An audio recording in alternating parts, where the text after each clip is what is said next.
So I'm like, I'm gonna get, I'm starting. I'm the new one. Like, I'm gonna get, probably Panama. I know some people in the Panama. I have gone to Panama 3 or 4 times. Like, they give me Argentina. Oof. They're like, you're gonna follow Argentina. And I'm like, I'm sorry, what? Like, I'm the new guy, and I'm following Messi. Like, that's my first World Cup experience.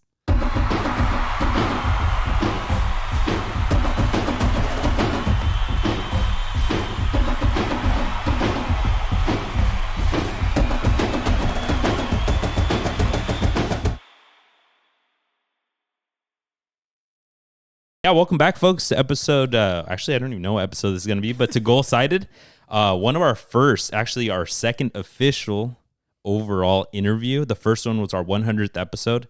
We did it with the homie Jose Tellez, that is the CEO over at Goals. Cool platform, check it out. But this is our second one overall with the amazing Carlos Yustis. Thank you for being here. I actually have a bit of an intro, if you don't mind, Carlos. You kind of ruined it. No, I'm just kidding. You didn't ruin it when you came in.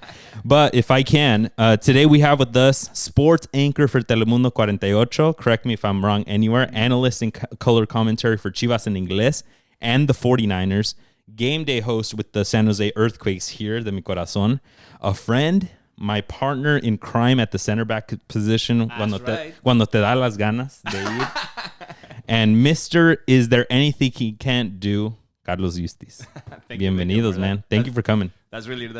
That's really nice. We did have a lot of fun playing center back. I just don't like the refs of the league. That's it. I think that would be the only thing that I would be like. The refs, también los jugadores. Apparently, just for context, folks, Yustis played maybe 3 to 4 total games, right, and he averaged probably a penalty every other game. No. A yellow card. A yellow card every game? A yellow card every game. And then I think you gave up 2 penalties. One of them you laid a guy out completely, and I was like, I don't even have a leg. Was that on my eyebrow? Like, I was like, I don't even have a leg to stand on to tell the ref. Plus, we were winning 5-2. Yeah, it was good. I don't think we lost. I don't think we lost any games. No, we didn't. Undefeated as a center back duo. You always told me like, hey, I'm a little bit out of the game or whatever, but I still got la idea, no sé qué, and I'll put you right in. Now I'm playing a lot better because after that I haven't stopped. So Let's go. My timing on everything is a lot. Where are you playing? In the area? Like Sunday League or something? No, I've been playing on Mondays in Del Monte. Oh, yeah. You're back to it. With AYSL. That's how we got to know each other. Yeah. Yustis would put... wait, you're in a team? No, it's like a pickup league. Okay, it is a pickup league. It's a pickup league, but it's not really... Like, it's always the same people. We just mix the teams around. Okay. And have fun. It's pretty good. Yeah, that's how we got to know each other, because Yustis would put up highlight clips of these banger shots from this field. And I was like, I live down the street. I used to live down the street from that. That looks so familiar. But I scored 2 free kicks with us when we were playing. Yeah. A couple of the games didn't even look like de donde agarramos idea de gol. And then this dude just free kick golazo, de donde sea. But then I slid in your replies on Twitter, and I was like, hey, I think I know where that is. And if you play, I got a team. Yeah. Let's go. Make it out. And it happened. And unos golazos, unos penales. Sí. Unas mentadas de madre al árbitro. A red card. I got a red card. Oh, you did, huh? Yeah. Double yellow. Double yellow. Yeah. Double yellow. Yeah, it was that same game, right? The penalty. No, the penalty, we were winning 5-2. Uh-huh. Guy was going straight for not the ball. He didn't even know where he was going to hit. And I just forgot about the ball, and I put my body to it, and I just bodied him.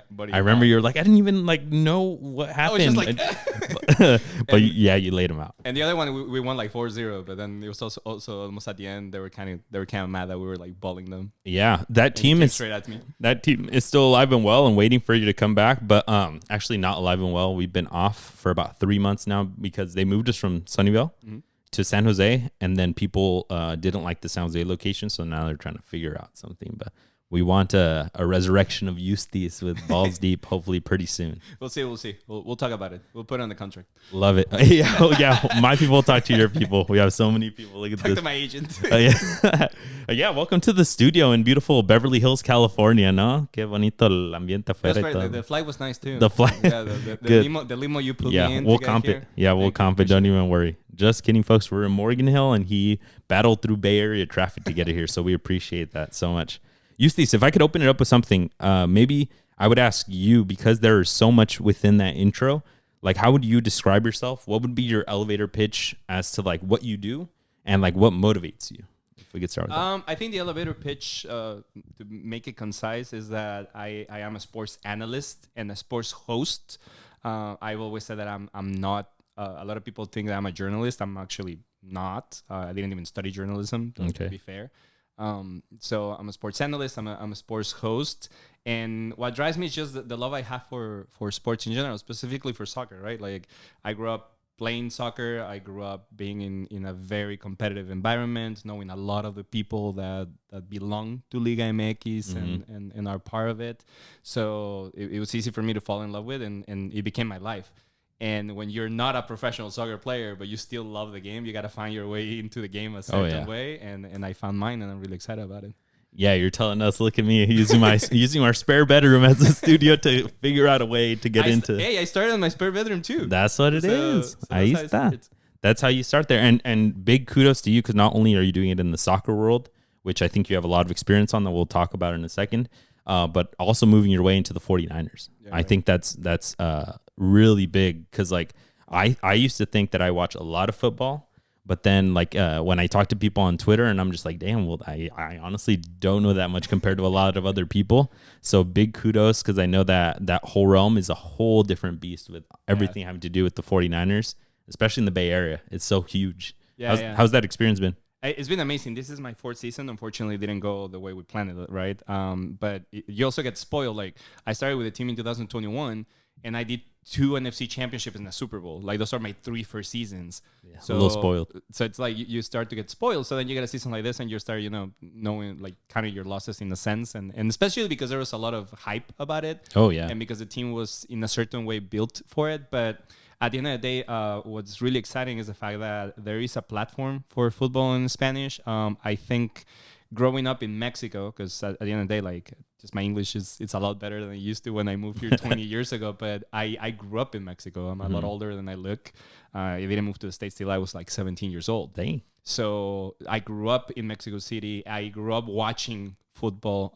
Funny enough, like, quick anecdote, my dad actually played football, like American football. Yeah. He was probably one of the first people that actually went into, like, the collegiate leagues. Wow. When he was 4 or 5 years old, he was actually the water boy for Pumas, but for Pumas, the football team. Yeah. So he always liked football, and that's kind of like how I got into it.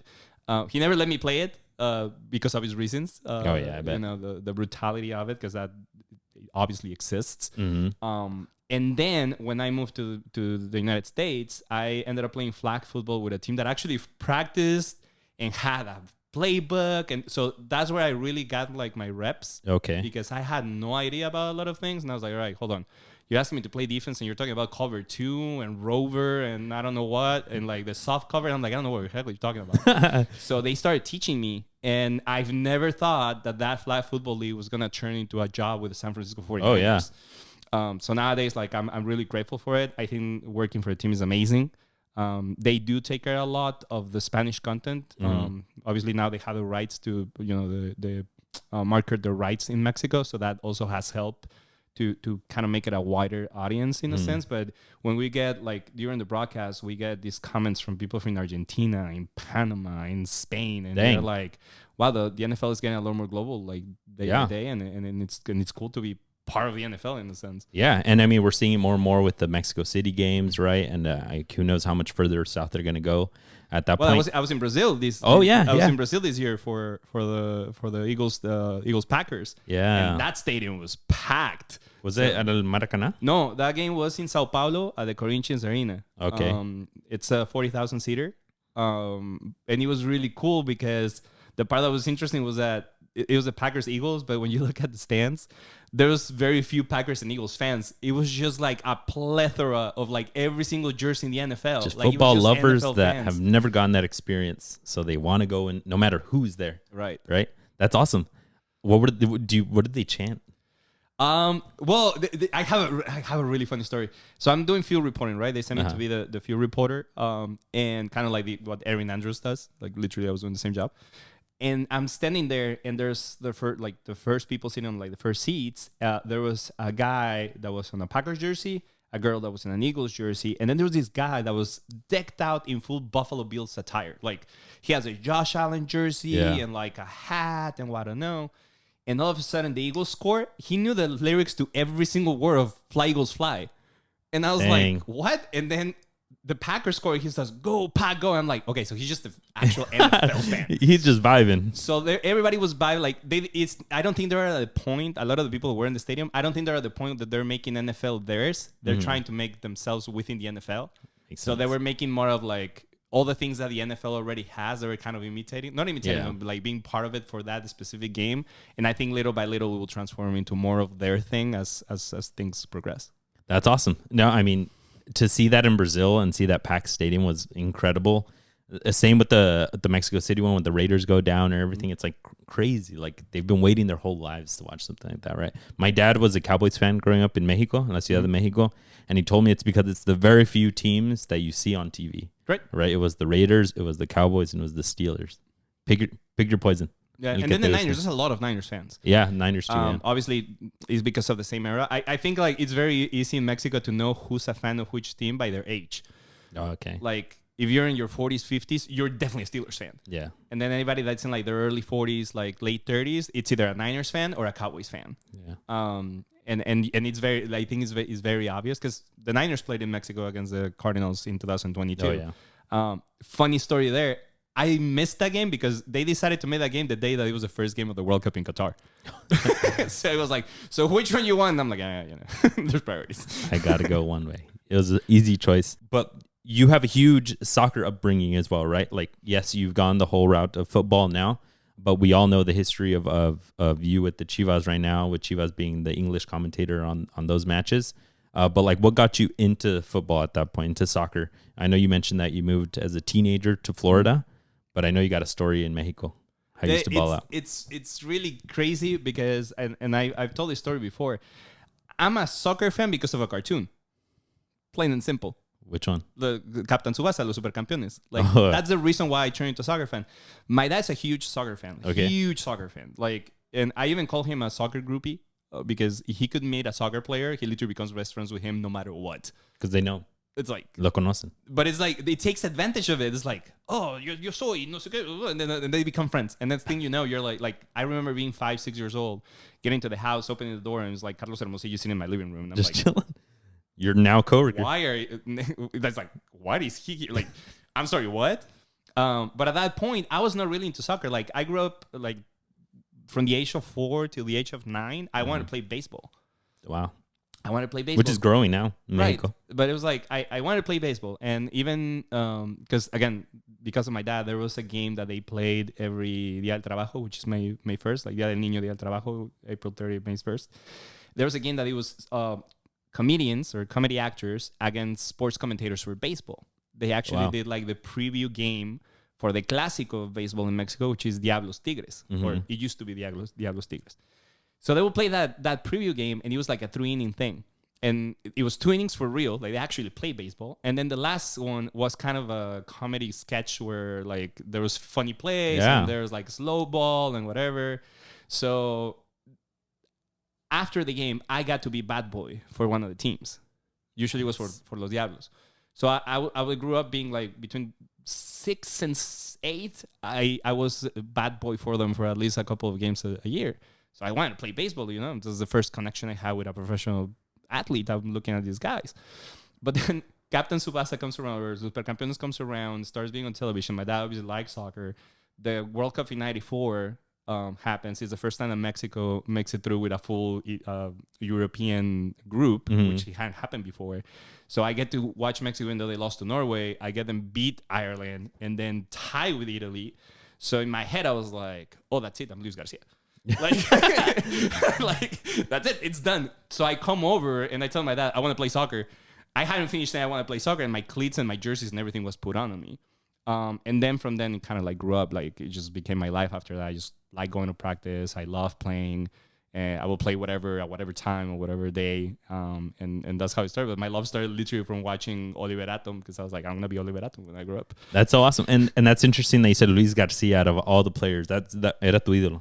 Well, because he was the one that scored the goals, right? Like, my first connection with watching soccer was watching Mexico-Ireland, and Luis scores those 2 goals. I feel like a lot of people kind of that he's a bit underrated. People underappreciate him in the 90s versus like kind of overshadowed by the Real Madrid and the Rayo Vallecano legacy of Hugo Sanchez. But con la selección pesó muchísimo. Right. And now he's such a prominent figure with TV Azteca, obviously, right? But I feel like a lot of people sleep on his career, his legacy. Right. Like in the 90s. But even though my first idol truly was Carlos Hermosillo. Okay. And it's just because my dad at that point was doing a lot of things with Cruz Azul. He was friends with Carlos, so Carlos will come over to the house. He was the leading scorer. Like, till today, he's the Mexican with the most goals scored ever in Liga MX. So Mexican, I will see this guy that he will hang out at my house, score all these goals. I was like, and his name is Carlos. Like, what else do I need? You're like, Dad, I want to be like him. I want to be like him. That's awesome. So then this gets me to an interesting, probably complex question, but what team did you grow up liking? You said your dad was involved with Cruz Azul? By heritage, or by, what's it called? Like, por herencia, like giving to me. Everybody in my house is Pumas fans. Pumas. Because again, my dad played football, American football in Pumas. He was friends with some Pumas players when he was younger. So he used to go to Pumas a lot. He actually played, because they have like an intramural league, which still exists, that they play by facultades, by schools. Okay. So my dad would play with one of the facultades. He was a goalkeeper for one of them. Did you have to be a student or anything? I don't remember the specifics of how they did it. There was a way to like get into it, but my dad played in there. So a lot of things growing up was like Pumas. My sister went to UNAM. My grandfather went to UNAM. So it was like an inheritance kind of thing. Your legacy. You just didn't get to go. The problem is, when I'm 8 or 9, they take me to Cruz Azul to play because he was closer to my house. It had nothing to do whether we were Pumas fans or not. Going from where I lived, closer to Xochimilco and Coyoacán, all the way to La Escuelita de Pumas was a lot further away than going to Xochimilco to La Noria. Yeah. So I ended up being at La Noria because he was closer to the house, which is funny because actually the closest one was America. And by default, I was like, no, I don't want to be in America. Wow, that was your stance. That was my stance when I was like 10. Because again, like everybody in my house, imagine like they're Pumas fans, and Pumas or involved with Cruz Azul, or on my mom's side, like everybody in the family is Chivas fans. So by default, it was like no, America. No. So anybody I ended up playing but Cruz America. Azul. But imagine like playing in the school, like you start playing in the school, and then my first reps actually in like a semi-pro level, I have to play against Pumas. So by default, my mind at that point it was like, well, this is a crest that I wear. Like I have to defend it. Like, what am I gonna do? Exactly. So what age group did you get to with Cruz Azul? Well, back then that did not exist. When you got into Fuerzas Básicas, because again, like I was playing in Fuerzas Básicas like 22 years ago, and the structure and how things work has changed drastically. So there was no such thing as like, I was U15, U17. That was only for the national teams. The way you played over there was just like you were they literally had a structure that you were on the first team was the first division. A squad, yeah. And then you had Ascenso, or in that, back then it was called... Liga de Ascenso, yeah, no? Primera A. La Primera. Yeah. So it was Primera A, Segunda, Tercera, 4th team, 5th team, 6th team, 7th team, 8th team, and 9th team. So, the 3rd team was Tercera. So I got jumped... because I got into the selectivo, right? From the school, they pick a certain group to work with and then take you to international tournaments. And if you do well, then you get the pass to go into Fuerzas Básicas. Wow. So when I was 12, I got put into selectivo. And then I made it to 9 team, but I was a lot bigger than a lot of the kids in my class or my age. So they jumped me all the way to the 4th team. So I was 13, turning 14, I was playing the 4th team. So by the time I turned 14, they moved me to the 3rd division. So basically, Tercera de Mexico. So 14 to 15 years old, I was playing Tercera División. But a lot of these kids, because now, again, like that's the difference with the system now. I was 14. My team is we're 19. Yeah. 20. Like, the difference just in mentality, like, these are men. I'm a kid. Yeah. And I had to hang out there and survive. So it was hard. It was tough. But I lasted a year. Not because I quit. It was more of like I had school. It was a different priorities. So you focused on school at that point. What really happened was that, and again, this is the first time I'm gonna say this on air. Okay. My dad knew that at that point there was a lot of problems on like how teams were developed. Like it was really hard for you to like actually make it, and it had nothing to do with the talent. And you saw it on Cruz Azul's like, just how they managed their Fuerzas Básicas. Mm-hmm. There wasn't really no team. They maybe had 1 or 2 players that came out of their youth system, but that was not a thing. Yeah. Especially in the 90s. Like, that was not a thing. So my dad knew I was stuck into that circle. It's like, well, they're gonna put you. You're in the third division. They want to move you up to second. You're gonna be playing Segunda División when you're 16, which is great. Hidalgo, no? No, because Hidalgo will be Primera A. Oh, wow. Which is just second division. You were still playing in La Noria. But it's like, you're going to be 15, 16 years old playing in Segunda. And then what? Yeah. That was the question. Then what?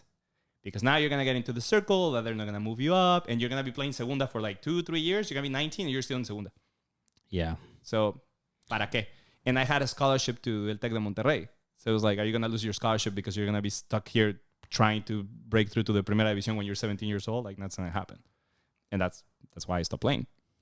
Tech, like the university at that point. Because you remember in Mexico, like UNAM, El Tec de Monterrey, El Poli, they have high schools and colleges. Mm-hmm. So I was in the high school of El Tec de Monterrey, or I got a scholarship to go to. So at that point, you were living in Monterrey? No, because El Tec de Monterrey has campuses all over. Oh, so you were at the Mexico City campus for that, but you were going to go to the actual university after that at that point. That was my idea. That was your idea. And your dad was like, hey, I mean, which happens to, I think, all of us that have played even a lot lower level than that. There's a realistic aspect to it where you just sit down either with yourself or with parents or with coaches or whatever, and it's just like, okay, realistically, are you gonna go pro at this point? Well, because that's the thing. Like in my case, a lot of people said that I could, but the realistic part is like I was not Messi.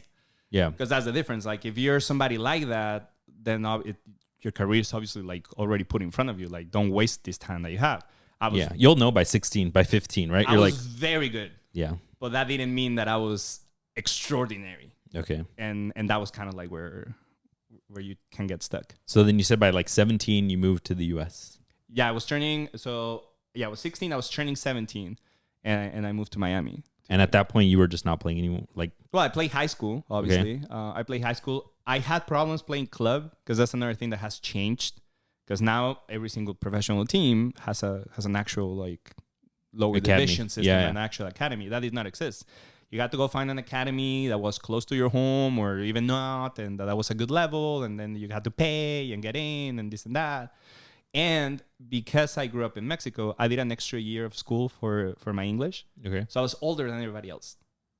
So the year that I moved, I'm a junior in high school. So at that point, I'm supposed to have already like my things set up if I want to go play college. And when I tried to get into one of the academies, back then, the academy level didn't even exist because that came with Julian Klinsmann. It was just club. So when I tried to get into one of the clubs, all my teammates were the seniors in the high school, and I was a junior.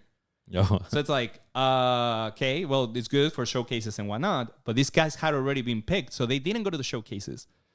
So I ended up not having college showcases. Like, it was really quick for me to understand how this worked, and I was like, okay, this is not...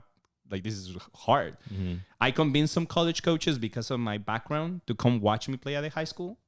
And I got some offers, but then also most of them were for half scholarships, which I also understood later. Like, because I had good grades, colleges don't give out scholarships like, hey, you're one player, here's one scholarship. They have a set amount of money and they divide it however they want. Okay. So because I had good grades, for them it was better to have the scholarship for grades, have the scholarship for soccer, so that extra money that they had, they could get another player. Yeah. And I was thinking, like, dude, you're going to make me practice like twice to three times a day. And I had to take like a 3.3 GPA, like either one or the other. Like, don't make me do both. A little tough to achieve.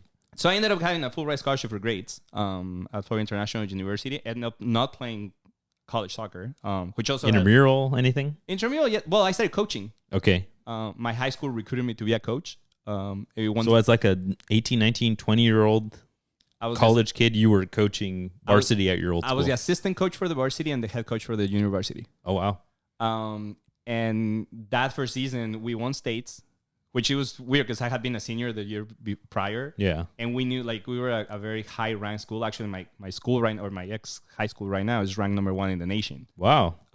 So shout out to them. I know they're crazy. So it's always been a really good program. It's always been a really good program. We have like 8 or 9 state championships at this point. Dang. So we were this close because there was another school that was very competitive. That's called American Heritage.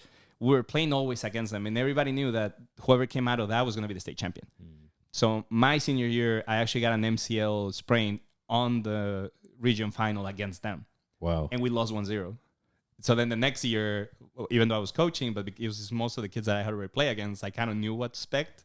So we put a really good game plan and we beat them. So we ended up winning states. Dang.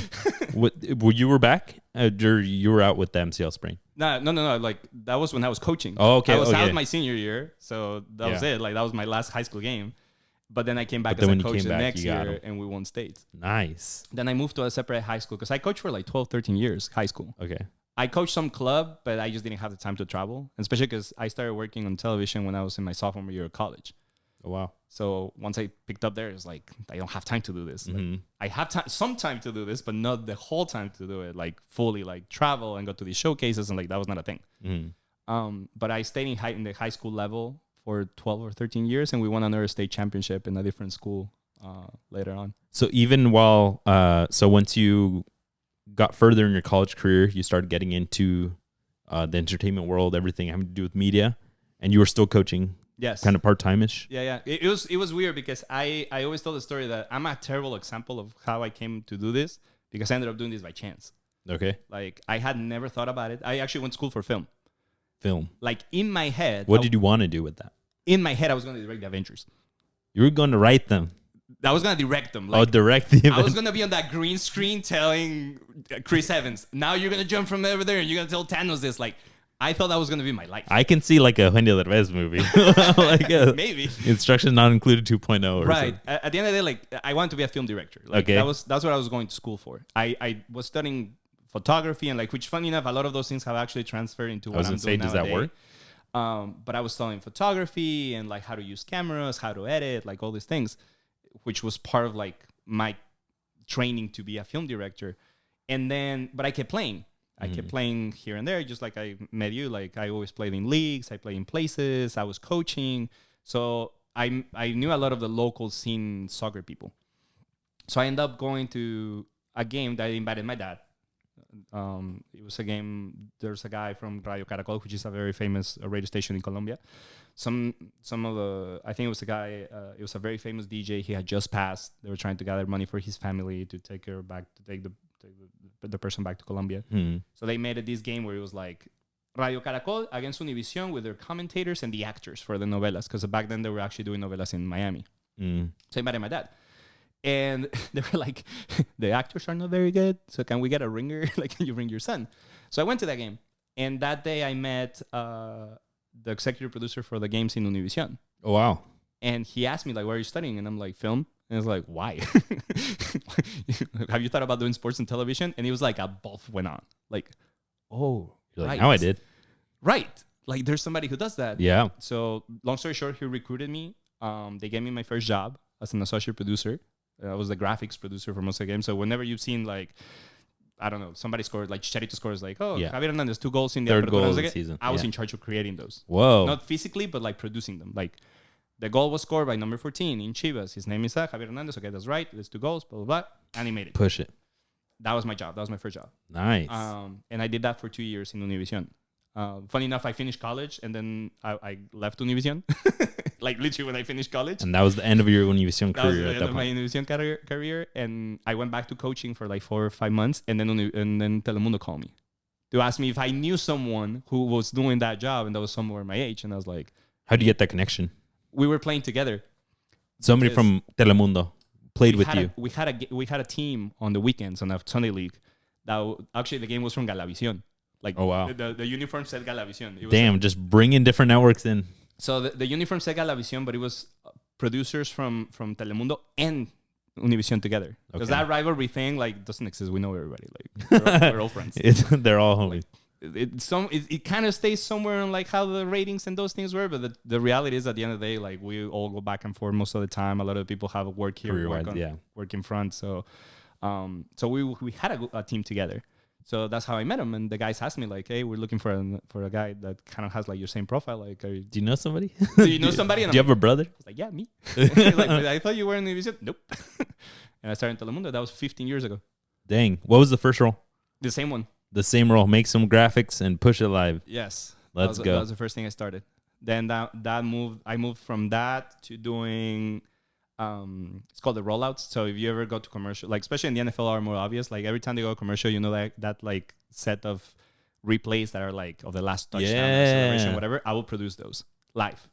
because there's a little Dang. machine that you do those things live. I always wondered. This is so interesting, folks. Like, because you got like a full room of screens, I'm Yes. assuming, and the producers are back there like punching. There's like, a producer that just does that. Hey, That's separate from the director that does that for the game. okay. So there's a director for the game that's like, okay, take camera, whatever. They camera this, they camera that, and that's what you see live on the feed. They yell at somebody, yo, push that one live, push that one live. That one's great. Boom. But then when they go, or they send it, 'cause like these guys have such a good eye, like the speed at what those guys work, like NFL, the guys that do the World Cups, the speed at how they think about, like they even send cameras to us, like they know which camera is standing where. So it's like 17, give me a replay of 30. And literally, they know that that guy is in front of Brock. So he says, like, ready? Take it. Boom. And then Brock goes like, ah.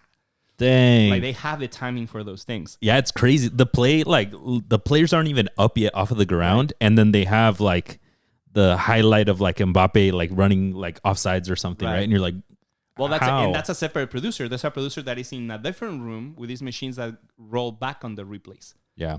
And so you're saying like when we go to halftime in one of the soccer games, and then you get like a 3 clip of Mbappe and then Kolomuani, and then you got Kamavinga running down line. Those like compilation, you would like tell them, hey, that one. Dang, that seems a little intense. That was my second job, yeah. And then I was the booth producer for Cantor and Sammy. Wow. Whatever they travel, I was there with them. I was their booth producer. So like whatever they needed, like just how you are with the things. I'm listening to because they're listening to the. It's kind of the same thing, but the producer. So do not bother them because they're calling the game. They're paying attention to the game. Sometimes they get some instructions of like, hey, we need to mention certain brand because it's sponsored, whatever. Échale. They will tell them that, but the flow of like, okay, after this, we're gonna do this and this and this and that. That was told to me. Oh wow. So I'm like, okay. So then break. All right, Andres. So they don't have to tell them that. Okay, Andres, Sammy, this is what we're going to do. We're going to come this, I'll count you down. Ready? So it's like, so I'll be off the screen. Like, imagine I'm behind the camera and I will be like, we're getting on. So they'll be like, oh, this and this and this and that, blah, blah, blah, blah. And damn. And I was their producer. I'll travel with them everywhere. That's pretty cool, man. I think you very well know, but people on the pod really know how much I love Sami Sadovnik. He is Andres Cantor is the GOAT, right? Everyone like. It was his birthday yesterday. Oh, really? We're recording this. Un saludazo. Maybe one day he'll see it. But Sami Sadovnik, I think, is just to me, it's otro nivel. Like I don't know what it is. One of the most impressive things from Sammy, and again, this is something I've never said in public. This is the first time I'm saying this publicly.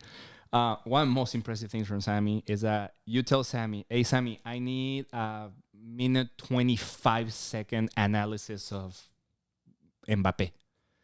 He goes, okay, without taking out a phone, nothing, literally like just there. Okay. And you start counting, and this guy makes the whole minute 20, and he wraps up the idea when there's 5 seconds left and says a goodbye every single time. Jesus. It's absolutely marvelous how he does that. Like, it's one of the things I always looked up to. I was like, how he can do it. Like, because he never repeats it. It's always a one take. It makes sense. The structure is perfect. He gives you the full ideas, and then the timing is right. Like, you go 3, 2, 1, and he's done. Jesus Christ. That's crazy. Like, it's so admirable. I talk about it on the pod sometimes, especially with Cesar. Like he's 100% my favorite. And it's just like, I would rather watch Premier League matches with him than anybody else because I don't feel like I lose anything in going to a different language that's not the native of that league, of that country. But like, just every single play that he talks about, and he knows exactly like cuál pueblo de Venezuela is that play, or like he passes it to the other guy, del Canterano, de Huddersfield, and que no sé qué, and I'm just like, bruh, like I don't understand the homework he does for the games is, and I think like now that I call games and whatever, like my first examples were Pablo Ramirez first, because I worked with Pablo first. So it was Pablo and then Andres and Sammy. Mm-hmm. So to me, like the standard where I like, this is how something's supposed to look like and how it's supposed to be studied for and whatever was already here. Yeah. And I try to hold myself to the same standard. Sometimes it's hard because obviously we have different jobs. Like Andres and Sammy don't have to cover 7 different sports. Mm-hmm. So it makes it a little easier, but at the same time, they still put the work in it. And that's awesome. Insane. Well, your mentors seem to be like top nivel. That's killer. I mean, I think you're making them super proud with the work that you're doing, so that's killer. How do you move from being like a producer with him to like getting your own airtime? So at some point, my first boss, the one that took me to Univision, when I was leaving Univision, he said, "You've never mentioned this. You've never said a word about it, but I think you'll be really good on air." Okay. And I was like, so all these people in your life are just kind of metiéndote la idea. Right. Get into sports. And right. It was saying even playing wise, because I never thought I was good. Like the only reason why now I'm saying good is like literally Carlos Reynoso told me I'm good, so I guess I'm good. Like Carlos Hermosillo told me I'm good. Like yeah, that's something. Apparently, I have to be good, right? That's like something. These people not tell that to anyone. But I never it was not something that I was like holding myself to. So here's the same. Like I did not envision myself doing that per se. And then when they told me, it was kind of like, again, like the light goes off and you're like, oh, you think so? Yeah, because you're Mexican, you're first generation because you were born and raised over there. You play, you know the whole system inside out, and you're bilingual and you're acculturated. Like you're not one of those kids that come over here and wants to go back. Like your life is here and you're okay with it. But I think all that insight together, it could be really helpful for your career. So he put it there, and I was like, oh. I went to do a cast when I got hired at Telemundo for that show I was producing. There was a casting, and I went to do the casting. I was like, hey, can I try do the casting? You know how I feel? So you were working it, and then you're like, let me... No, but it's like, I haven't landed, like, they called me for that job. Okay. So in theory, I was kind of already, like, in the process of, like, I'm going to get it. Mm-hmm. But I asked, like, is there a chance I can do the casting? Because this is something that I want to start exploring. And my boss at that time was kind of like, I mean... if it's horrible, I'm not going to show it, just so you know, because I hired you to be a producer. Mm-hmm. But if you want to do it, I want to see where you are. All right. I bombed it. Like, no way. For everybody, like, because I had this thing with my interns nowadays. Like, a lot of my interns come and it's like, oh, I want to be like you. And I'm like, you realize when I started, I was not looking like this. Yeah. Like, this is not a thing that was easy for me. This is reps and time and practice. And, you know, the first, I felt, nowadays, the perfect example, anytime you see a highlight, and I do it on the newscast, you'll see a highlight, right? And I look at the highlight. Sometimes I even cut the goals like quick. And bigger teams, for example, like if it's a Arsenal, Manchester, if it's a Liverpool, City, if it's Real Madrid, Barca, I don't even have to go look who scored the goals. I'm actually looking at them. Yeah. And I can say it like, oh, Mbappe with a banger against Sevilla, blah, blah, blah, blah, blah. Like out of the top of my head. That day I felt like the video was going 1,000 miles an hour and I could not speak. Like Mbappe was already celebrating and I had not even said like that was a banger. But this was a live test, or was this like a behind the scenes? It's kind of behind the scenes, but they put you in a live situation. Like you're not on air. Yeah, so it's all mocked. It's all you mocked. got a fake TV, like a TV with the fake. You do play, the whole setup. You do the whole thing, and it's just being recorded. And you're just being watched. And you're just being watched. And you're just like, and you have to like nail it. You're just like, no se me sale. It was horrible. Dang. Like bombed. Like we love you, but you're not ready. You're like that kind of thing. And I was like, yeah, you know what? You're right. Because I felt it. Yeah.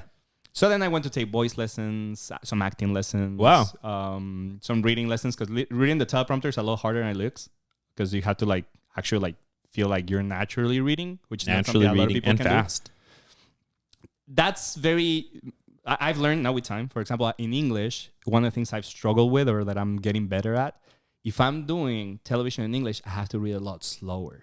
Okay. Because those people are not used to speaking. Yeah. Like that's another thing. Like they're like, oh, that sounds great, but I didn't understand the thing they said. Yeah. Just because they don't process the information at that rate because that's not what they're used to. Yeah. So it's hard for you to impose that kind of style on them. In Spanish, for sure. Like, oh yeah. You go like that. So I had to learn how to do that properly. Mm-hmm. So that took me a couple of 2-3 years, like kind of prepare myself to then kind of try it again and see where we are. Have you noticed that difference in sport though? Because like I 100% agree with you. Like I can think of like a Joe Buck on Fox, so slow with everything that he says, right? But everything he says is epic, right? But then you're saying that that like people aren't used to that in America, which I totally understand on that point. But then when you go back to Chivas en Inglés, I feel like that's kind of like a bit of a conundrum because you're like, okay, it's soccer, which the culture is, but we're doing it in English. Right. Which has been, to me, that's the part where I feel there's still a big gray area, and that's kind of like content like the one we're doing right now. It's still growing, and it's kind of like still not fully grasped because I feel there's a lot of generations like you, for example, right? Like you still speak Spanish. You still consume Liga MX probably in Spanish. Yep. You much rather listen to the games in Spanish than when I do them. But then when I'm doing it, I'm thinking of like, well, the people who are gonna listen to me are really you. So how can I find that middle ground? Because the reason why you go and gravitate to listening to it with Andres and Sammy and all these commentators is because they have that speed. Yeah. So can I translate that speed into English so then I can gravitate those people to kind of like your native language? Because a lot of the kids nowadays, like their first language is still English. Yeah. They might understand it. There's not a problem of them. There's not a barrier of them listening to it in Spanish, but their first language is English. Yeah. So it's like, how can I get to those people? And where's the mix? How we found it? I don't know. Like we just keep trying, right? And there's things like I pronounce the nicknames in Spanish. Like yeah, I've heard pollo, that. Like I would not say anything else. Polo, pollo, or their names. You just say them straight. Alvarado. Like no, we pronounce it as it is because both of the commentators were Hispanic. But there's things that not necessarily translate, right? Or when you say like some place, like you actually need to use like the terminology in English. Or like, that's a bit tough. I feel like sometimes just natively you want to say golazo or something, which like, works because it's just so ingrained in footy culture. But like un centro, que es zurdo o diestro, una like pasada, or like when things get carrilero, the word carrilero, like some of those I feel like are tough. Sometimes you use them, sometimes you don't. Like I feel that's when you pinpoint if you're gonna be very specific, because you can still say winger, you can say that's a fullback. Depends on what they're doing. But for example, to me, carrilero is more of a function than an actual position. Yeah. So I can say he's a fullback that works as a carrilero. That goes up. Yeah. And I think that's where you try to find a little. That's interesting. Dang. That's awesome to hear that you got the ways to work around it to make it work for you and for the audience. For context, folks, I do listen to Yustis every once in a while. But those of us que somos pochos también, I feel like sometimes we got to go and listen to Manuel Sol and everybody on those broadcasts because we're just like, if I don't talk to my parents, aquí es donde oigo todo en español. si no los oigo ellos, ¿a quién? Yeah, I know. I'm like, what the hell? I got to hear Manuel Sol's beautiful voice on TV every once in a while. But that's awesome. So then you bombed at that point. You get some coaching, voice acting, voice coach, even acting, you said? Yeah. Did you feel comfortable because you think like a lot of people also think like, oh, I know sports, right? Like, cause I've met a lot of kids. Again, like I coach a lot of kids, and I have a lot of interns, and the first thing they want, most of the kids that come on, they're like, I want to do what you do. Sometimes during the process, they realize that either they can't do it or they're not comfortable doing it, or maybe it's not something they wanted to do. Yeah. Which I always tell like, there's a lot of jobs in sports and you can still be there. You can still be next to the players. You can still be next to the field and not necessarily doing this. Obviously, it's really easy for me to say it because I do this. But in general, it's like it's sometimes like it's not easy. Like the same thing. I sat there and I was like, oh, I know this. I can do it. And then you're like, oh, well, no, I can't. I need to be there. I mean, coming from me, who I don't come from like a making content world or anything like that. Just I remember the first time trying to make like full on selfie content. I was just like, what am I doing? So, why I can't put two sentences together if I'm obviously talking about this soccer all the time? Why am I forgetting exactly what I just practiced 30 seconds before, right? And it is a different beast. So I can see where that acting, coaching part of it, that practicing of it would like work wonders for that. Right. So that's awesome. So how do you move? Where does that get you more opportunities immediately? So after that, I'm still working at Telemundo full time in Miami in network and at the national level. But then I met my wife, and she's the one that was like, "Why aren't you doing content by yourself? Like, why are you waiting for this breakthrough? Why don't you do content by yourself? It's like open your own YouTube channel." Yeah, nice. Like, you know what? You're right. So that's how I started. I had a YouTube channel. I had pre-COVID. No, this is 2016. Okay, so pre-COVID. Yeah. So before everybody was doing at-home content. Yes, like it was like just do at-home content, and I literally grab a green screen and a black blanket, and I put it on as a backdrop, and I will do videos. So at that point, you're a producer still, not front-facing, and you're just like, I need to get front-facing, and you're like, let me make my own content. Dang. And I started doing this. The video started doing very well. I didn't get a lot of. The translation was really strange because I never really racked up at millions of followers. But my videos were like I will have like 300 subscribers in YouTube, and that video that will have 70,000 views. And I was like, I'm sorry, how is this not translating at least a little more? Like, yeah, you got to go into the comments and be like, please follow. it's like, why are you not following me, you jerk? Somebody follow me, please. Like, what is wrong with you? You're watching it, obviously. Then I realized there was a lot of a fan page, because the way I started was doing, I will give you the history of the crest of a team. Okay. So it's called Lunes de Logos. So every Monday. Lunes de Logos. Just a segment or a full freaking show? No, it was a full mini documentary about the history of how nowadays the logo of Chivas came to be. Okay. Starting with the one in 1906 when back in the day blah, blah, blah, he looked like this. And then from that, because these guys got together and then blah, blah, they transformed to this. And it was like a 10-minute segment like that. You recycle that content, man. That's beautiful, brand new content you can recycle. Right. So, and I felt it was very evergreen. Like, yeah. It's not something like, it's something that you could always like type in and be like, why is Chivas called Chivas? Why is the logo from Chivas this way? Like, I felt it was very evergreen. And I realized a lot of the fan pages were stealing my content and not giving me credit. And I was like, that's why I have 70,000 views, and because they're posting it. Oh, they're literally reposting it. Right. So they were reposting it, but it was on their page. So that's where the views were coming. There was not necessarily on my pages, especially on Facebook, because in Facebook was when I noticed it was very obvious. But anyway, point being, like, when I see that, more than, like, let me monetize it, let me make something out of it, the first thought was, I can do this. Mm-hmm. Because people are not telling me, you don't know, great, I hate you. No. Everything was positive feedback. Dang. So I started doing lives during games. Okay. Like reaction. So it's like, oh, come watch El Clásico with me. And I would put the game. I was like, I obviously, because, show me the game. I'm like, no, I can't show you. Yeah, I'm going to get taken down. Do you want to take me down? No, we're here to chat. You're watching it. I'm watching it. Let's talk about it. Yeah. And I will give my analysis of the game, or read the comments, like interact with the comments. Sometimes you're just looking for that YouTube stream, though, that is playing it, though. And then you jump onto the ones with you and you're like, no, saca. Right. That happened a lot. But I started getting a little traction, and it was more than the views. Okay. It was like, if these people say I'm horrible, then I need to rethink what I'm doing, because I already had this career and I can make it take off. Yeah. I can be the executive producer, sports director of something, whatever. But if they like it, that means I can do this. Yeah. So I did it for a bit. Telemundo found out about it. They were like, we like your content. Like, I think you're doing great. It's fantastic. No pushback. Nobody showed up to the producers meeting and was like, hey, Carlos, you're not paying attention to your work. Dios mío. You're doing the side project? No. Yeah, because I was the one thing, I was always the first one there. Well, not the first one there. I'm gonna lie, because the traffic was horrible, so I was probably the last one. I was the last one there, but I was the last one to leave, and like hours later. At that point, still in Miami. Yeah, like I worked a lot. Okay. And a lot of days I was always available. Like, so I was always there, and I put a lot of hours into it. So it was hard for them to push back, because I was doing my job and I was doing it well. Yeah, as long as you're doing the job, you do whatever you want outside. I was putting that extra, like, and sometimes it was killer, because I was putting like 6-8 hours more than from my 50-60 hours a week that I was working.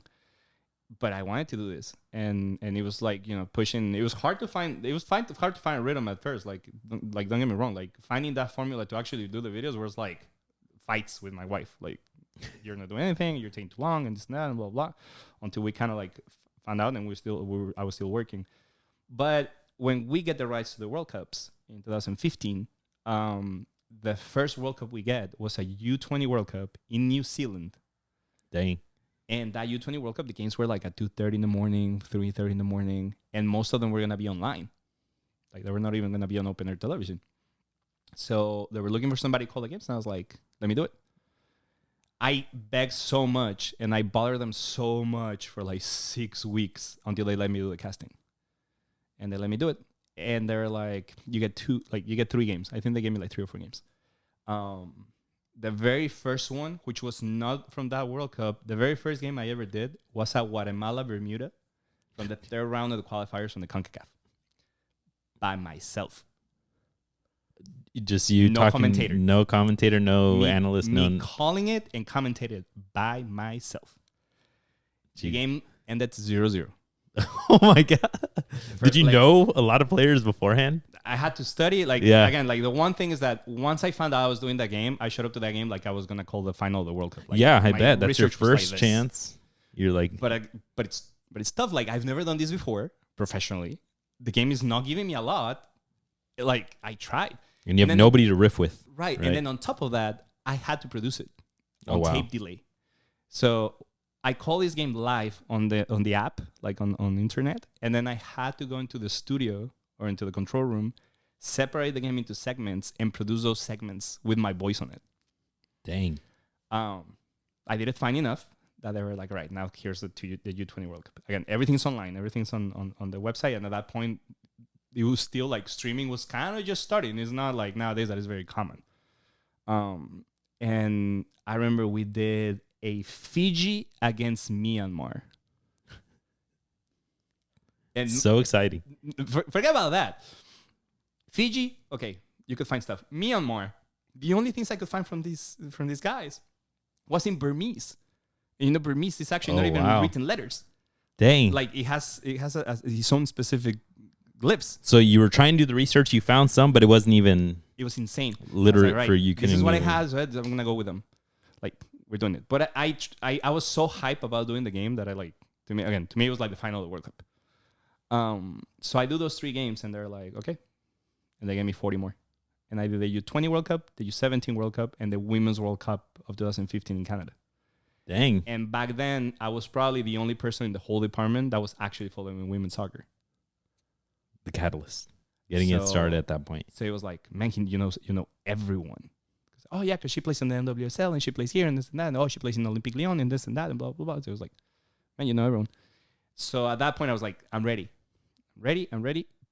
There's not spots really for me to do more beyond what I was at. So I had to choose. They literally told me I had to choose between the producer side of actually like finding a way to do this. And I was like, I'm going to find a way to do this. And I left. Left Telemundo. I was like, I love you guys. This has been great. Okay. But I need to try to do this somewhere. Okay. And if he's not here, I'll find a where. And I left. Funny enough, I applied for a local station in McAllen, Texas. Through Telemundo still. Yeah. Okay. So you're like, welcome back. And they were like, oh, yeah, we want you hired. So now I'm moving to the border in McAllen next to Reynosa. And 2 months later, they call me to, like after I was applying for the job, they called me to do the Beach Soccer World Cup in Bahamas in 2017. Wow. And that was my first official Telemundo on-air reporting. In person too. Dang. I flew to Bahamas 12 days to cover beach soccer with Ramon Raya. And it was hilarious because I've known Ramon. Ramon's really good friends with a friend of the family. So to see him there, it was just funny. And then I had a lot of good insight and things inside the Mexican national team. So it made my coverage like, oh look, this kid knows some stuff and knows some guys. That's awesome. So are you courtside basically? Yes. Are you You're in? there to sand. Are you in polo and shorts? Yes. No. They're gonna put me in a suit for that. No. We don't go that far. So I did. That was my first one, and then the next one was the game that the U.S. doesn't make it to the World Cup. I flew to Trinidad and Tobago. You were there? I was there, and I was a field reporter for that game. Les echaste la sal. Es lo que fue. I just talked to Bruce Arena about it. Oh, really? He was like, I know you're right. And I'm like, you don't want to remember. He's like, no. Dang. So wow, what a game to be at. And that was my first official, like, Telemundo, on-air Telemundo, because the Beach Soccer World Cup was kind of like more universo, because it's our second channel. Yeah. The first, like, on-air full Telemundo, like, out was that game between Trinidad and Tobago and the U.S. That was the first Up in the booth.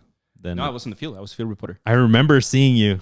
That's what I was trying to get to. I remember seeing you on the broadcast. Yeah. Pretty empty stadium. Yes. Yeah. It was raining crazy. Yeah, I remember that. Crazy the past couple of days, and it was humid. So that was my first like full on air, and then 2 months later, told me I was going to Russia for the World Cup. Dang. Wow. And then after I was Russia, France for Women's World Cup, the Olympics in Tokyo, Qatar, and New Zealand, and now Paris. So in all that, do you feel like in the moment you were like, these things are coming fast? Yes. Because like, do you even have time to process? Like, I can only imagine from like the perspective of like you wanting to get front facing and everything to it really happening. And then within 6 months to a year to 2 years, you're hitting major tournament, not just youth tournaments anymore. Full on. I think what helped me, I mean, this might sound horrible, but the one thing that helped me stay humble in a sense was the fact that I was living in McAllen. I was covering high school sports. McAllen doesn't have professional sports. Okay. So my day to day is high school sports. And So you then had this underdog story, basically. and then I'm going to the World Cup. So I think that ambivalence of like yes, but kind of made me think of like these things are coming fast, but I'm still like But I'm the local this is not reporter. my realm. I'm Yeah. being called, like have the opportunity, and I'm taking the best of it, and I'm obviously gonna prepare like it's the last thing I ever gonna do. Yeah. But my bread day to day is covering kids that are 16, 17. Sometimes the coaches didn't want to give me interviews. Like like I chased Messi for 45 days, and then I come back to McAllen, and some coach in the high school was like, no, I'm too we gotta busy. focus on the next game. No, I was no. like, what? Everyone's heads down right now. It's like, sir. I mean, I just talk about being humble, but come on. But come Give me a on, break. help me out. That's crazy. So you have World Cup experience at that point. How was that? Is that The one in Russia, I was really stressed out. I've never talked about it that way because I was so excited too. But one of the things that I felt was really hard was that when they start telling you who you're gonna cover, in my head I was like, they're gonna give me Panama, right? Because we follow the teams that speak Spanish, and there's a lot of people that they bring from the countries that the teams are for, like Diana Rincon from Colombia. She knows everybody in Colombia. But Carlota Bismanos was not doing the Premier League. Carlota knew everybody in the Spanish national team. We had at that point Casiro Yama was taking the Mexican national team, and Casiro had been working with the national team for like 10 years. So I'm like, I'm gonna get, I'm starting. I'm the new one. Like I'm gonna get, probably Panama. I know some people in the Panama. I have gone to Panama 3 or 4 times. Like they give me Argentina. oof. They're like, you're gonna follow Argentina. And I'm like, I'm sorry, what? Like I'm the new guy, and I'm following Messi. Like that's my first World Cup experience. And not only that, I get a World Cup where Argentina doesn't do well, because I'm pretty sure if I got 22, it would have been a lot easier. Yeah. 2018 was like, it was a challenge because these guys were not happy. So getting the interviews is tough. Making content with it, something that'll stick, that maybe looks positive or hopeful or just fun. And then on top of it, like, it's your first World Cup. You're learning how things work. Funny enough, because I did the beach soccer World Cup, FIFA does everything. It has like, I'm not gonna say a cookie cutter, but it has it so well structured in the broadcast part of it. It's the exact same thing. You show up the exact same way to the exact same people that have the exact same role to ask them the exact same questions, so they put you in the exact same spot to do the exact same thing. So in a sense, because I had already done the beach soccer World Cup, I'm like, oh my God, this is exactly the same. And that helped me out. Okay. Because those nerves of like, oh my God, it's a World Cup, were able to be kind of like slow down, because I was like, okay, the logistic part of it, I got it because I already did a World Cup. It was not this World Cup, Yeah, but it's a World Cup. It's the same. But the names are bigger at that point, right? Maybe the Just stakes are higher. The stakes are higher. The need to deliver. Also the timing, because again, one of the differences, like, we're sitting here and we're just chatting and we can chat forever. Like, television doesn't work like that. Like, Yeah. You have 40 seconds to tell me why this game is important and why we should look out for today. And you're like, and you had all these stats that you had like memorized the day before. Like, oh, Messi had never scored on that Thursday. And then all of a sudden you hear 10, 5, and you're like, You're like, they. Wow. That is high stakes. I mean, yeah. I mean, we have all data. Come up, look it up, and do whatever you want to here. No, that's like, Dang. So amazing World Cup at that point. That opens the doors. and I came back, like, I didn't finish the World Cup over there. That was great. That was funny too, because they're like, you're gonna be there until Argentina gets out, and I'm like, I got Messi. I can't. Oh, I'm gonna be there till around the 16. I get to watch France and Croatia play. They both play Argentina. Oh, that's pretty cool. But Did you get to see Mexico? no. Oh, I did get to watch the Germany game. Mexico, Germany. Yes. Chucky Lozano. And the reason why I got to watch that game was on Father's Day. Okay. That game was played on Father's Day. I was on the Fan Fest. I was assigned to the Fan Fest. I was not going to go to the game. Like, so in a sense, it was one of those things, like, because Mexico's obviously the one with the most ratings or whatever. But like, again, Casito has been working with the national team for 10 years. Like, I had a really good relationship with him. I knew it was his spot, right? Mm-hmm. To me, it was more like in the future, at some point, hopefully I can do this. Mm-hmm. But I knew I was not going to assign to that. So I go to the Fan Fest, which is miles away from, because Russia is also huge. It's like in a town center, no? Yes, but it was like a full hour and a half from in a different town. Luzhniki. Like, it was a whole different city. I go and do a piece, and I run into these Mexican fans. I was like 2 dads and 2 sons. Okay. And when I do the piece, like when I ask the questions, this kid gives the most like heartfelt, like, Dad, this has always been my dream, and I'm so happy to like live it with you, and this and that, and blah blah blah. And that runs on the preview, and they're like, "Yo, run to the stadium and get me the same kind of vibe with the fans that are at the game." So all of a sudden, I'm like, wait. I'm going to the stadium. Go to the game. I'm going to watch it. It's like, wait, I'm going to the stadium. But in theory, I was not going to watch it, right? I had to be outside with the fans. Yeah. But obviously, like, while the game's going on, there's no fans outside. Yeah. So we get there, and I was like, hey, is there any chance I can watch the game? Like, yeah. And they're like, oh, yeah, I think we can figure something out. And they literally grabbed me with one of the cards for the studio, because we had a studio in Lushniki. And I ended up sitting watching the game with Chucho Ramirez, who happened to be my coach for a little bit in the national team. Mm-hmm. And I put it like that because I was kind of just invited to practice, but I was never on the national team. But I knew him, and I played with him every Sunday. U17 goat. And the 3 of us are sitting. And then obviously the moment that went viral that Telemundo was Yustis is Miguel when he gets up like after Chucky scores, because Chucky also scores on the goal that we're facing to. Okay. Like the closest to us where the studio was.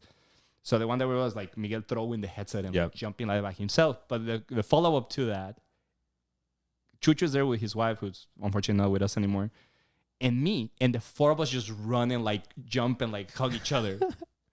And then at some point, like, when there was like 10 minutes left, I realized I was like, I gotta go because I need to go do my job. Like, this is great, but so the last 10 minutes, I'm in this little monitor on the truck, like. You're like, come on. And the moment that the whistle blow, I was like, okay, bye. And like I went out to do what I was supposed to do. But that was the only Mexico game I watched in 2018. Oh, wow. ¿Y qué esperanza teníamos at that time? God damn. Well, to me, I was at the top of a mountain at that time. But to me, it was like, that's the worst luck. Like, Mexico also calls with the worst luck. Please tell me a World Cup where a team wins their first 2 games and is fighting for a spot on the second round. Yeah. That's usually unusual. Like, that's not a thing. Yeah, but I mean, at that 6 points at that moment, the high that we were all at, right? Like, right. it's just But like, we're gonna win this whole damn too. thing. But Yeah, like, you win the second game, so you're like, okay, I'm set. Yep. And all of a sudden, you're like, wait, what do you mean I need to make numbers for the third game? That makes no sense. I was covering a team that had tied against not Finland, Iceland. They had tied Iceland, and they lost to Croatia. They had 1 point going into the last game, and they won 2-1, and they made it. And you're like, I'm sorry, what? The math wasn't mathing. Like, the math was just not mathing. Dang. I mean, yeah, all I know is I was so happy at that point. All the criticism for Juan Carlos Osorio went out the window. This guy's a freaking genius. Make all the subs that you want. Todos los cambios. Pon otro equipo para el otro. I don't care. And Vamos a ser presidente. Just for real. I mean, he's already en route now in Tijuana. He'll do whatever he wants. And then Sweden happened. Yeah, and then Sweden. We had to play Brazil. And then Sweden brought us right back down to a CONMEBOL team, which we all know how those always go. But that's awesome. So, I mean, so you get World Cups at that point. You got the Women's World Cup también. The most recent one también, no? The biggest difference in the role was that in 2019, when I go to France, I was still a field reporter. But for 2023, I got to be one of the hosts. Oh, dang. Like, we had roaming hosts. We didn't have a studio. All the games were hosted from the field. That was kind of like what we were, like, as Telemundo, we were going for. That we were there, right? So the games were being called at the stadium. The hosting was done on the field, like literally with the players behind you, like on a stand. Dang. And I got to do the U.S. because since 2015, I've been following them. And at this point, like, everybody in the federation, on the federation side, knows me. Some of the players recognize me when they see me. I have a very heartfelt video with Megan Rapinoe when she retired. She came and gave me a hug, and everybody was like, did Megan Rapinoe just hug you? And I'm like, I mean, I just been talking to her for the past 9 years. Like, dang. It's also not by chance. What a flex. I mean, her retiring game was when she hurt herself. No. The retiring game that when she got hurt was with the NWSL game. Yeah. No, her last NWSL game. Yeah. Her retiring game with the national team was in Chicago. They won 2-0, I think. But I was there. I was a field reporter for that game in Chicago. That's awesome. So, I mean, 2019 World Cup went amazing for the U.S. That's the one that they won. 2023 you were more involved, and then they get an early exit. Spain, because Spain at the end of the day is one of our teams, you know, for at least for as a network. Carlota was, because then they paired me with Carlota to do the hosting, and Carlota knows everybody in the national team. So all of a sudden we were like actually saying hi to the players, and like it was great.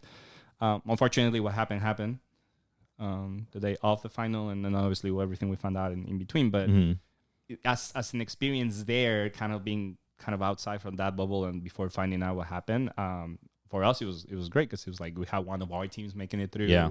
The growth of women's soccer just in general. What's it mean for somebody like Spain with everything that culturally is attached to it? Because it's not the same as if Sweden wins it, or if the US wins it, or Germany wins it. It was a big deal, and we got to be there. And then you're on the other side of the world. Like it was crazy.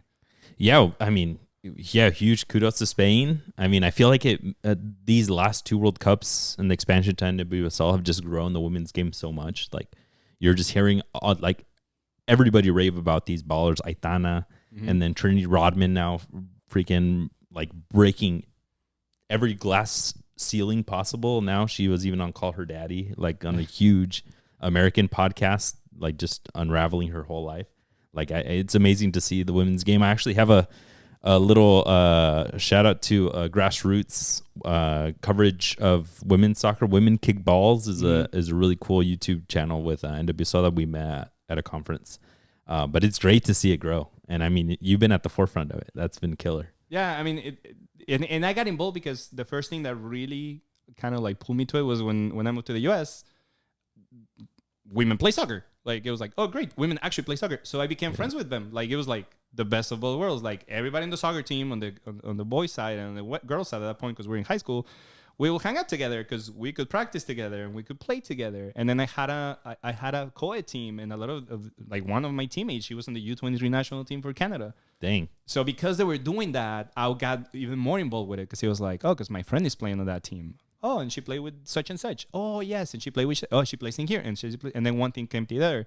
And one of the things that I've always kind of have against like people who say that, you know, that don't like women's soccer, let's say like women's soccer sucks or whatever, it's always that I feel like if you ever say that, you don't like soccer. Like, if you really like the sport, you're just as entertained watching 6-year-olds as 8-year-olds, 10-year-olds, women, beach, like you love the sport. You'll find what you love in it. And the last thing that you can tell me is that they're boring. Like, the games are not boring. They're not boring. Like, we can speak from experience here in the Bay Area. If you like the sport, you're gonna enjoy it regardless. And again, because if technique, dude, you can go watch a 6-on-6 of 5-year-olds, and if you like the sport, you'll find the enjoyment. It's gonna be so much fun. Because there'll be moments that you're like, that was great. And I'll take it. That Bay FC games are so much more exciting than the San Jose Earthquakes matches right now. I will go on the record and say that. Like going to my first match that I went for Bay FC and seeing Alex Loera score a freaking 35-yard banger. Oh, right. Yeah. at the like the last minute, like it's so crazy. Like I hadn't had that excitement, that passion, that like happiness from the Quakes as a season ticket holder going to every single game. Well, in like also years. To be fair to the Earthquakes, not to be fair, but one of the things that you like gotta push them. There's a big difference between having Rachel Kundanagi and Azizado Shoala, which are the best in the world, yes, playing for you, as what happens with the Earthquakes, right? Exactly. But that's also the big thing, right? The NWSL is making that so accessible to all of these teams, to all these markets. Because hey, we're spoiled, like having Dana, having her when Scarlett was here last year. Like we have. I was so excited to have Scarlett here, and then she left us. And now we have Avi Dalkemper. Like, come on, like, it's like top of the top.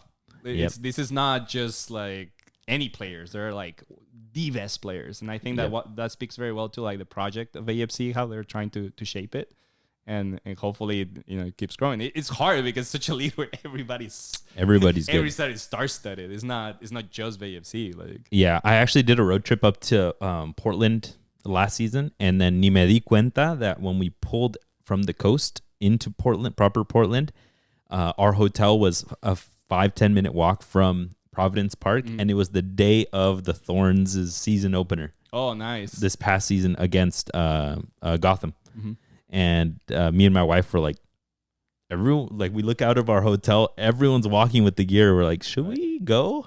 and just last minute we get tickets. Such an amazing match. Yeah. That stadium is freaking otherworldly. How it's all wood, and like seeing Sophia Smith ball out right in front of you is like undescribable. It was so good. Yeah, definitely. Yeah, I was so excited. And with Gotham too, because Gotham got also star-studded, and yeah, I mean they had already. I think they had already won the championship because they won the previous year. But they had so many superstars too that you're like, again, like this is the best game that I could probably watch. Exactly that. So Carlos, let's get into some questions then. Yeah, let's get. Ready. Te voy a preguntar, a ver, maybe test your footy knowledge, but more just get to know you a little bit better. I mean, you've told us all these experiences that you've had, so maybe to open it up. Do you have a best goal, a favorite goal that you watched in a match? Live. No me digas el de Chucky. No. No te lo creo. Again, live or on TV? Live. Like me at the stadium. Yeah. My favorite goal ever? Yeah. It has to be... Man.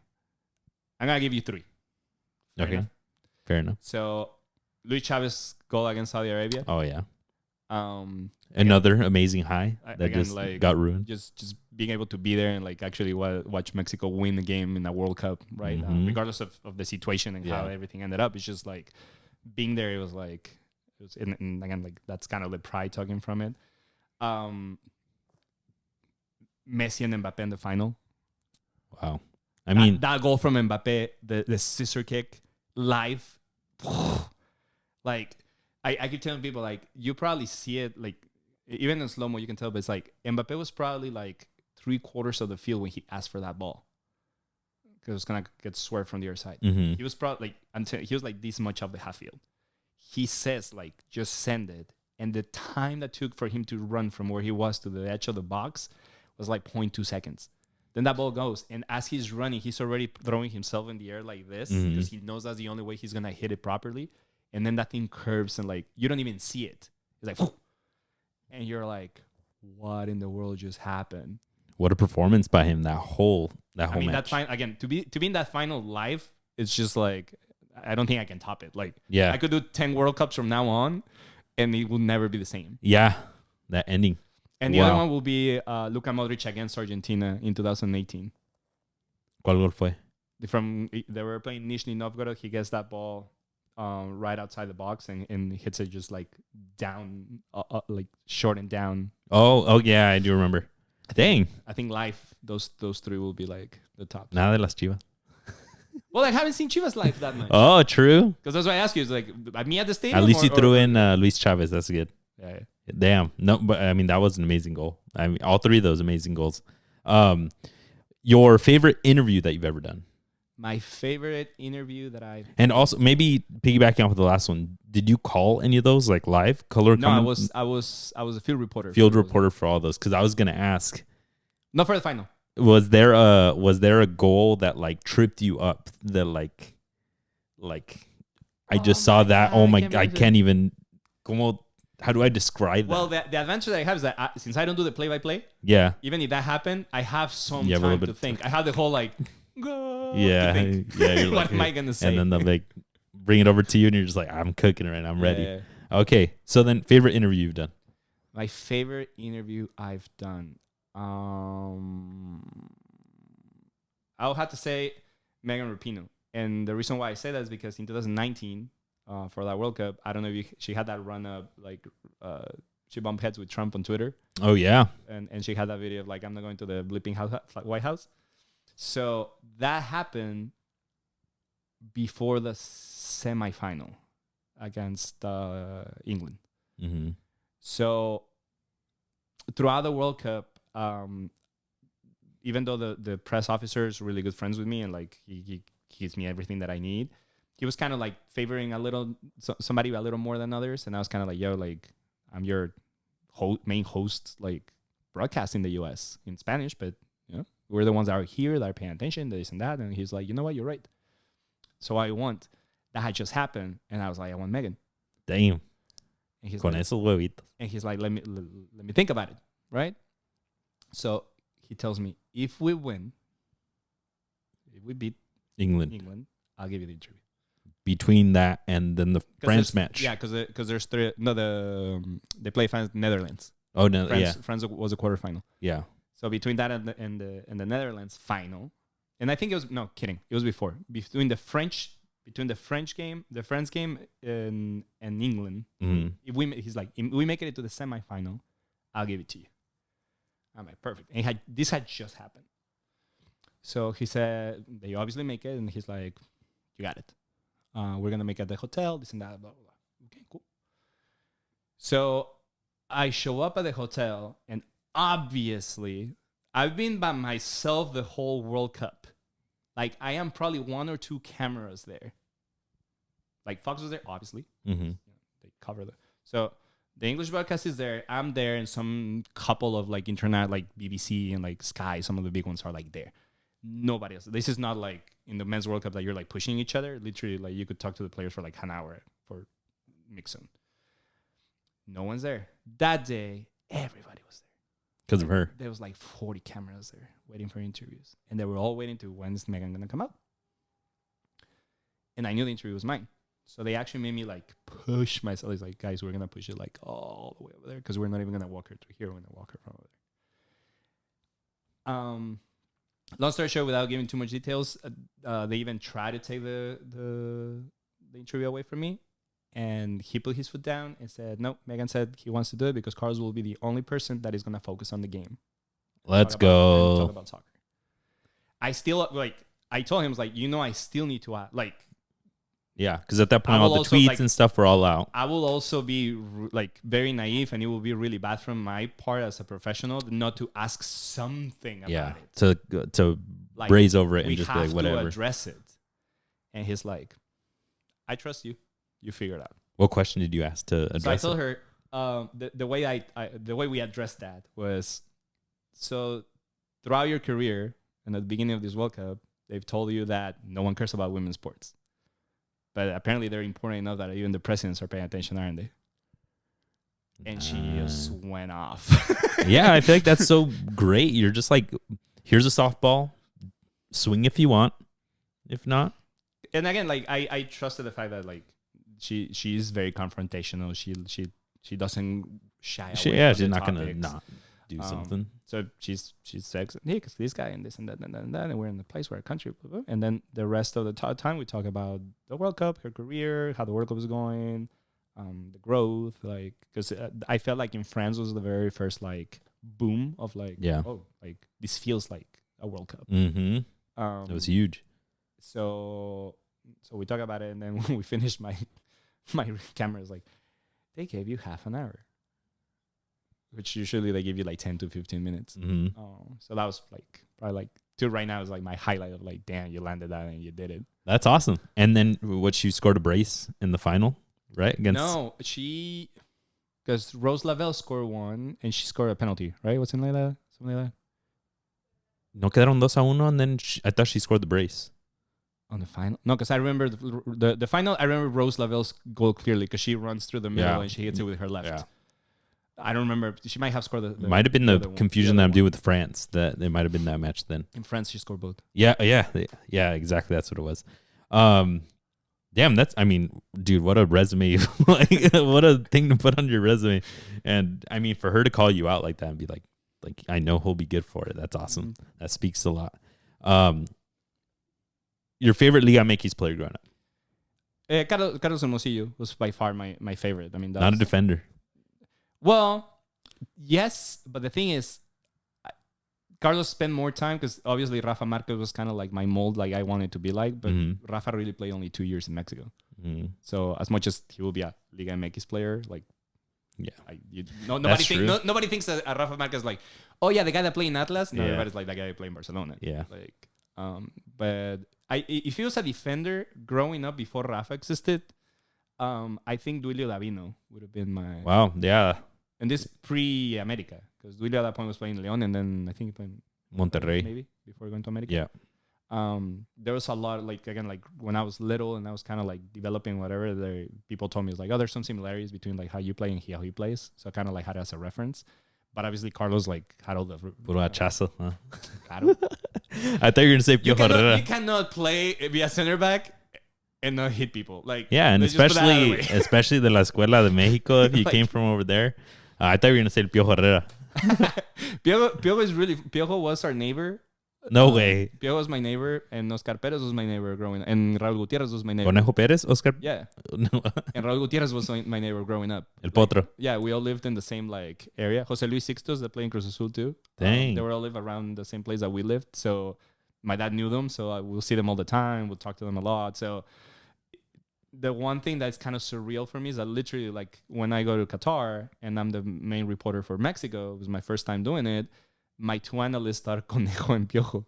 Oh my god. So it's like, it was really easy for me because like these guys have known me since I'm 6, and all of a sudden we're working together. So And on your cobertura was Carlos Hermosillo, no? Somewhere in there? yes, well, Yeah. I mean, he was more in the studio with Miguel, because at that point Miguel Gurwitz and him was like the main duo. But the ones on the field with me was always Miguel and Oscar, and I've known them since I'm 6. Like, we even had I can pass it on to you. I have a really funny picture where I have a picture with Oscar when I was just in the school for Cruz Azul. I'm probably like 9 or 10. And he's like over me, like holding me by the shoulders. He even had hair at the time. Oh, dude, I remember when you had hair. Right. Well, he's holding me like this. So in Qatar, we took a picture of me sitting with him. Doing the holding same me thing. like- I'm dead. You should have done one of those like father-kid we put like it TikTok. side by side. We even put it on. I think at some point we even put it on one of the broadcasts. It's like, Dang. oh, if you want to see something funny, too. Damn. Yeah, my dad's a huge Cruz Azul fan. Yo nací Cruz Azulino, but my uncles on my mom's side from Jalisco You're made Cruz, me. you're Cruz Azulino by birth, Chivas by choice. At a certain point, my dad said I just walked up to him and I was like, I'm a Chivas fan. And that completely tore my dad's heart. He's a humongous Cruz Azul fan.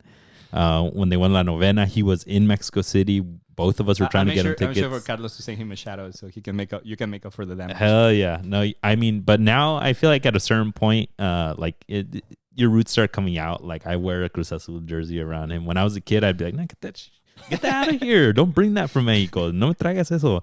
Puras de las Chivas. But now, like, when ganaron La Novena, he was in Mexico and I called him. We were both like hella emotional because I was like, bro, it's been 20 years for you.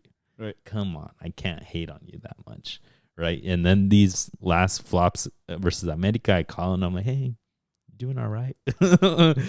Everything's okay. I actually got to be a ball boy for the Ida final in '97. Dang. No way. Yes.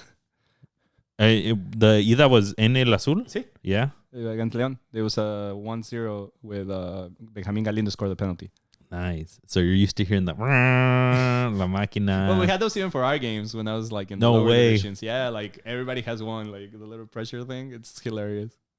No matter where you play, like you could be playing like the most random game and then there's a mom over there. If those things are in the MLS, which in some stadiums they're so cringy, but like just knowing that came from Liga MX and that a stadium had that, like, it's footy heritage, you know, Yeah. se respeta.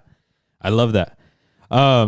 A couple of this or that's. Do you like seeing a good volley or a good chilena? What's your bigger thing? Obviously chilenos are harder, so when they come out, you're like, oh my god. But I think it has to be so specific that I like. You can do a volley in many different ways, so I will pick up. It's also probably because I can make a volley easier than I can make a chilena. Oh yeah, I've never even attempted.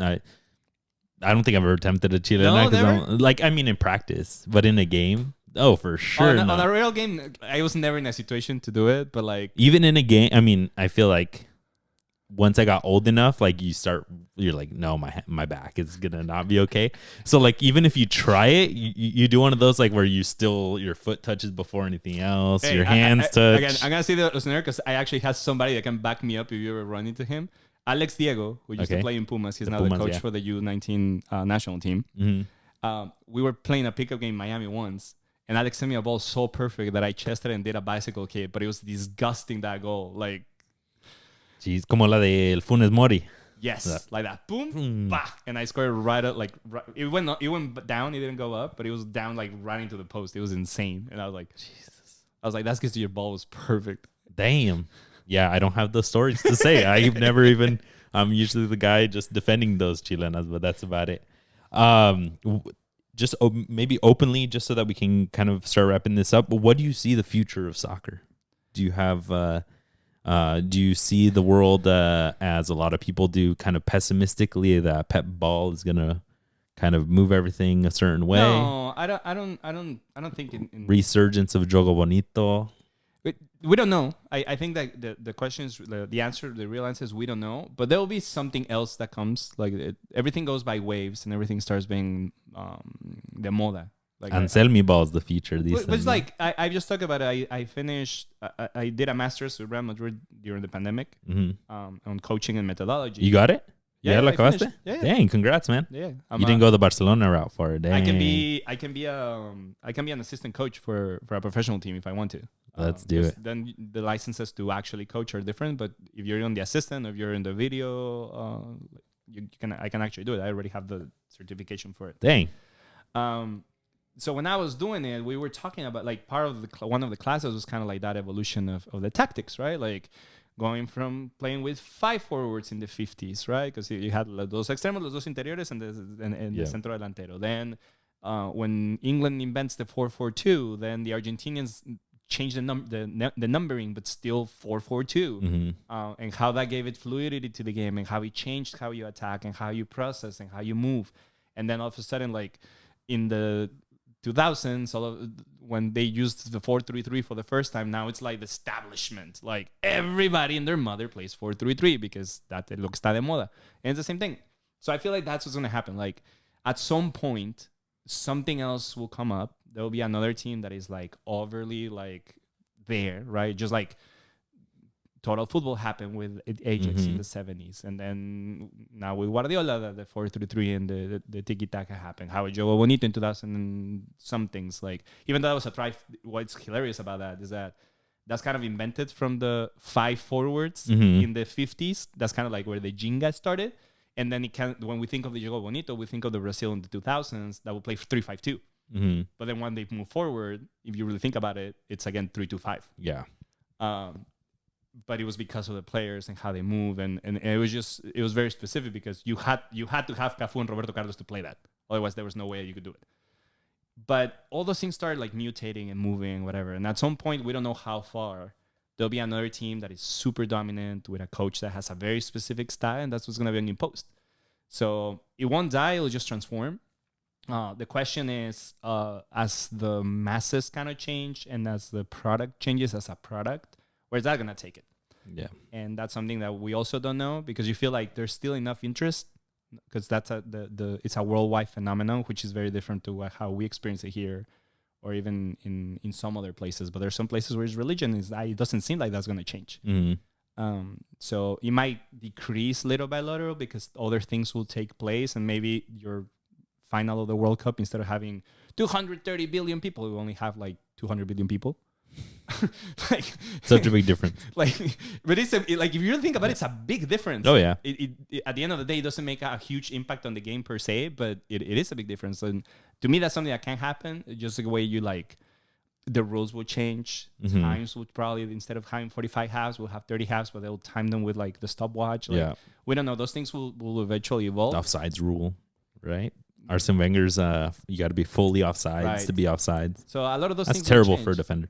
It's terrible for a defender, but I think it's the most fair way. Because if it's like props to you, if you can time it like that. If you can leave this much on your takeoff, props to you. Like that's masterful.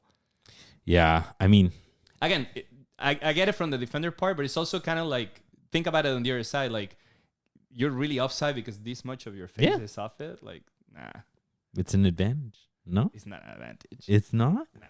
By definition, it is. You're further ahead. I mean, maybe your feet aren't, so maybe which is what they're doing, right? Shoulder up to the shoulder is what counts. Again, the Premier League throws those lines, and it's just your armpit. Yeah. And it's like, I can't even play the ball with that part of how is that an advantage? It's not. That's true, but I'll die on that hill por ser defensa. That's all that it is. We did get a couple of Discord questions that I want to run by you. Somebody, and maybe I'll edit this out if you can't answer this, but somebody said, if you were the owner of Chivas, because they are currently all over the news, all over Twitter sphere right now, do you have a certain couple of players that you would bring in that you would help with the current situation, right? And by situation, I don't even think Chivas is doing that bad. They've been in the playoffs the last couple of years, so there's something to be proud of. But I think it's exacerbated by when you look over across the table and you see the superpower that's winning and winning and winning and winning and winning, right? Yeah. So we need answers over here. Is what you see in the Twitter sphere. Well, Do you have like a methodology? Because we also have like just focus on the kids. One day it'll work, right? Or do you bring in the 12 million, 13 million signing? well, you can, because you can. The thing is, or at least what I've noticed from doing Chivas for so many years now, there is some truth that the national team and Chivas kind of reflect each other on where you at. And the reason why I say that is because even though now we have some international players like Raul Nama's doing a lot better. So I feel like a couple of nowadays, like in the next couple of friendly games or whatever, Raul and Santi are on the same level. Mexico's going to look a lot better. Yeah. By definition. Yep. But we lack number 9s. So when these two were not okay or not on their best, where else you go? Yeah, true. And Chivas has that problem because by playing with all Mexicans, there's not a dominant Mexican number 9 in Liga MX. He just doesn't exist. There's not a dominant midfielder that can create opportunities or two together that can like blend each other that happen to be Mexican. They can play off each other and help you out. Because Chivas has been defending very well, but they struggle to attack. Yep. Unless it's a counterattack and they have a lot of space, then they look really good because they're very pacey. They can have spots, they can find spaces, and it works wonders. Especially now that they have Cade. Yeah. Like you put Cade into blown by people. You put he's just gonna fly by people. Piojo flies by people and he can come back, do great things. But they're not players that when everybody just holds onto the back, you can break them. And then you don't have a forward that you can send crosses to and he can finish you anyway. So I think it's hard because I don't necessarily have like identify like to me like Hormiga was doing great. Yep. Like if you really think of it, it's a youngster. He's scoring 4 or 5 goals in his Really first like 10, 15 games. That's a very good like he still has a lot of space to grow. So you have to try to focus on that because again, unless you can give and the problem is not the money because a lot of people were like, oh, because you pay a lot, you're overpaying. You're gonna have to overpay because teams know that the only you get taxed. you have to get a You're getting superstar that is Mexican and only you can do that and you have to. So you live with that, but how you're gonna surround that? And the thing is that either you really develop kids and like you bring them. If they don't work, sell them, and that's kind of like to me the biggest problem is they're like not selling cheap. Just doom. This works, boom, bye, doom. And some kids don't work in some contexts, and then they go become great players in somewhere else. Like you don't even know that either. We're seeing a lot of them getting better elsewhere, like Alexis Gutierrez and Cruz Azul is probably the biggest example. But it's like just let them go.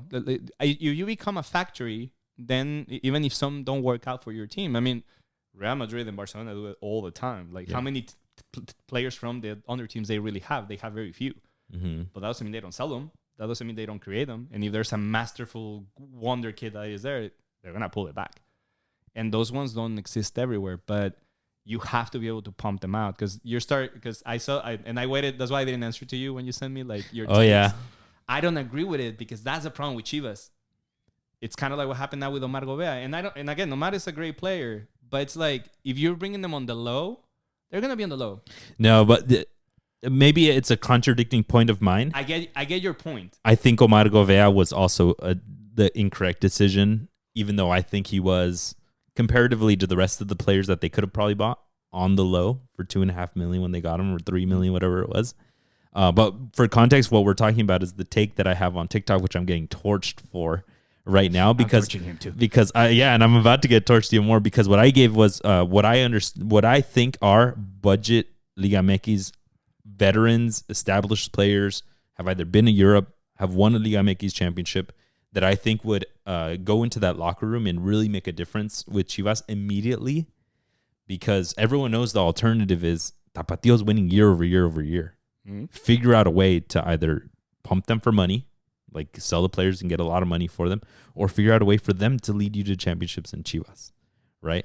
So then what I said was like Diego Reyes as a 32-year-old center back. I said like Eric Gutierrez to help out wide.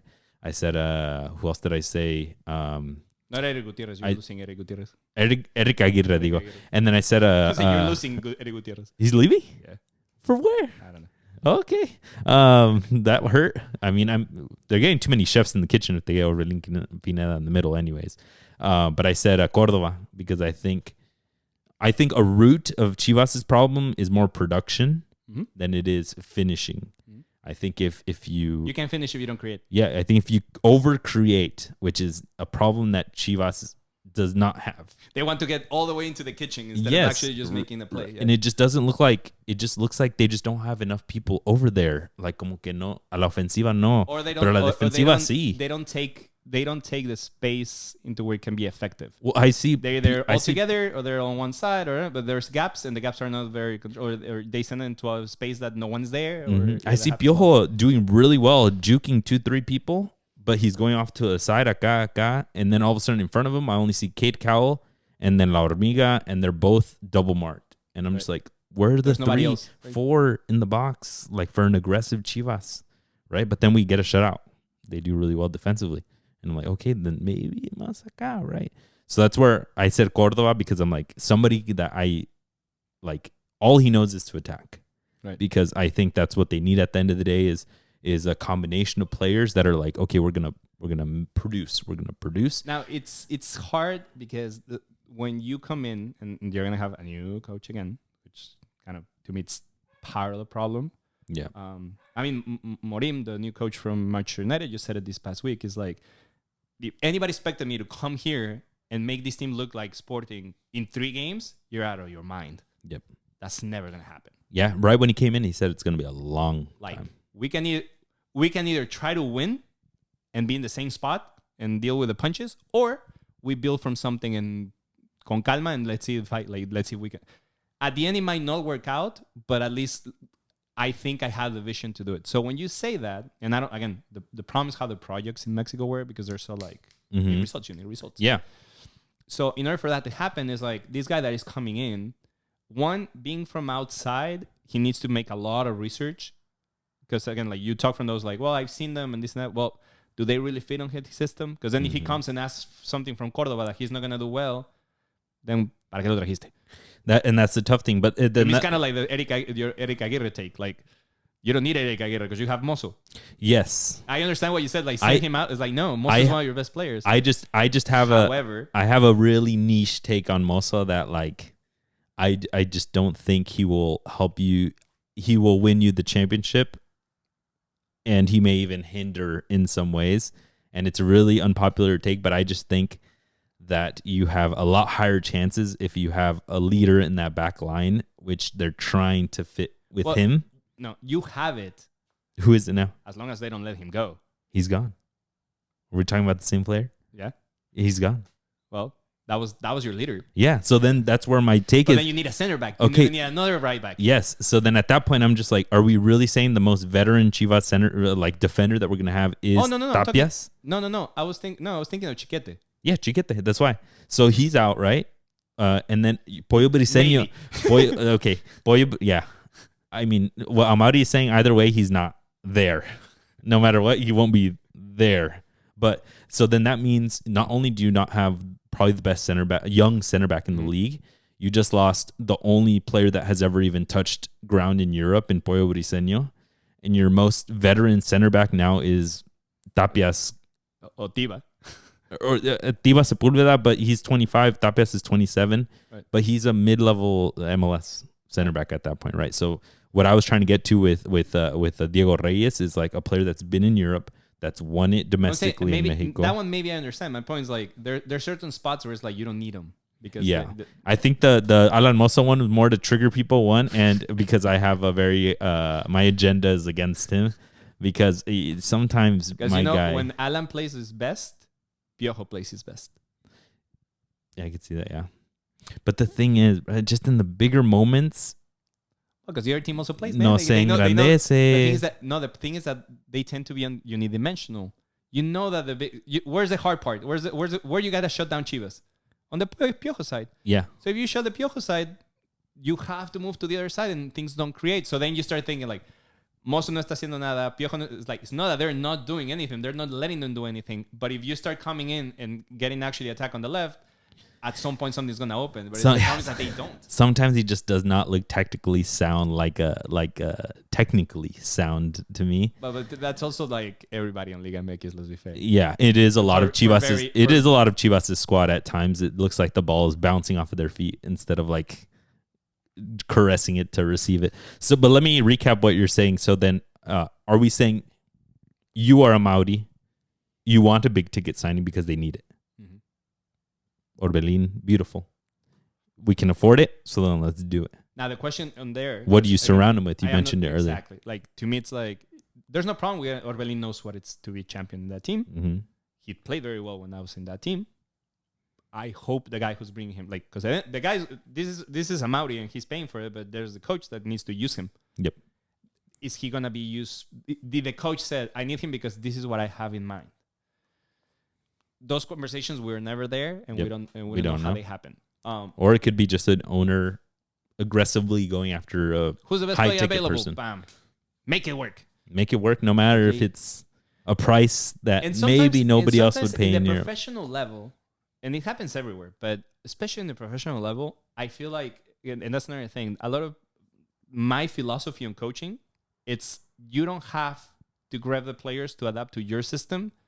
You're supposed to be tactically sound to play several systems and make them that they work for the players that you have. La Volpe said that. So if you're not able, like, this is what I have. You watch them practice in the preseason or whatever. Hey, listen. The left side, I don't like this. I don't like this. I would like it to look like that. What do you need? What's available? This. I would like this and this and this. I can't afford this. But maybe this one, which is kind of like what happened to Matias here. That was hilarious. Because Matias was like, here's my wish list, like for Santa. And they were like, nope. Okay, we'll get you that guy. We can bring you the Walmart version of that guy. And then it's like, he's only bringing his friends. I mean, the top guy was his friend too. Yeah. But that's a whole different conversation.